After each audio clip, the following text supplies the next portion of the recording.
Boom. I was talking to a buddy recently about Ranger School. So when we showed up at our first SEAL team, our commanding officer sent us down to Ranger School, one of their elite programs to kind of test combat tactics, basic military patrolling, assaults, setting up a patrol base, just basic combat skills. It's a phenomenal course. I think the thing it's really designed the best for is a young squad leader, a young person that's only been in the military for a couple years, going to show up at a Ranger battalion. If all of a sudden he's in a squad of 8 or whatever, and 4 people get killed, to include whoever's in charge of that squad, and he's now in charge, he's going to know how to run basic fire and movement drills and win the day. So it's just very basic. And I say that with respect. I think the basics are the most important thing. When people are like, don't listen to me, when I say basic, I mean that's the thing you need to do well. But I've talked about this before, but one of the things you do in Ranger School is you're constantly running a patrol or an assault, or you're in what's called a patrol base, planning to go to the next assault, and you're constantly getting graded, and you're in kind of this hypothetical but feeling very real world combat scenario, because there's actual bad guys in the field that are trying to find you. You're running blank guns, but they can pop up and start shooting at you, and you can fail the course or not if you do the right or wrong thing. But as you go through, you're constantly getting graded. And I was in our last phase of training. So we're about, maybe a week from graduating. And I had a very successful raid early in the grading process, and my number wasn't getting called again. So it wasn't for sure I was going to be a graduate, but I felt pretty good that I had passed the muster. And so other guys were getting some multiple opportunities to lead. And one of them was a really good buddy of mine. He was an Air Force guy. We were kind of good buddies in the program. And he had a couple missteps, a couple what felt like failed attempts. And he finally got the task to be the patrol leader, which is great, because you might not get, if he didn't get that, there's a good chance he's not going to pass the program. And I remember when he got it, I ran up to him and I said, "Hey, you're the patrol leader. Make me your comm guy just so I can be right next to you, your communicator. Let me be right next to you so I can find opportunities to help. I really want you to have a good night. Let me figure out a way to help."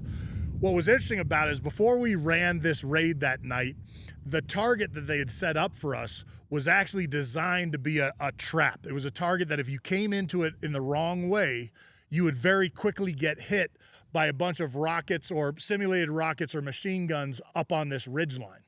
When we were looking at the target, because I think I lacked stress because I knew I'd passed, was really looking at the topo map and the terrain. And I saw this ridge. I was like, look, in the real world, if I were a bad guy, I would definitely own that high ground. We got to hit this target down below, which is small. We've got plenty of people to do that.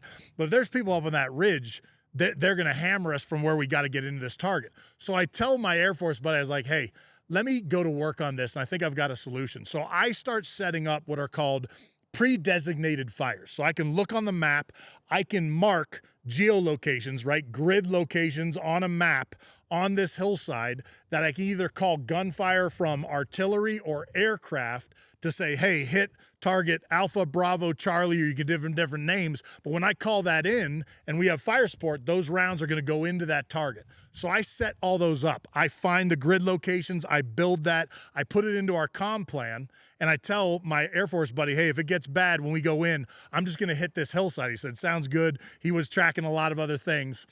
Unbeknownst to us, the commanding general of the base we were on, the commanding officer, which is probably a colonel in charge of Ranger School, and a contingent of politicians, probably, who knows, senators, a couple congressmen are coming to actually watch the evolution that night.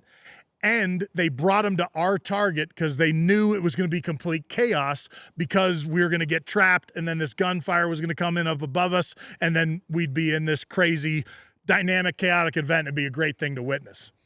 The cool thing about Ranger instructors is they have honor and they have integrity. So as soon as we got right to the point where we're going to turn on that target, I look over at a Ranger instructor and said, "Hey, I'm calling pre-designated fires in on this ridgeline." He looks at the map. I see this grin on his face. So I instantly knew I was in the right doing it. We call that in because we had that in our assets, and he has to call up to this ridge and be like, "Everyone on that ridge," and it's all a bunch of instructors that are super geeked out, ready to shoot at us.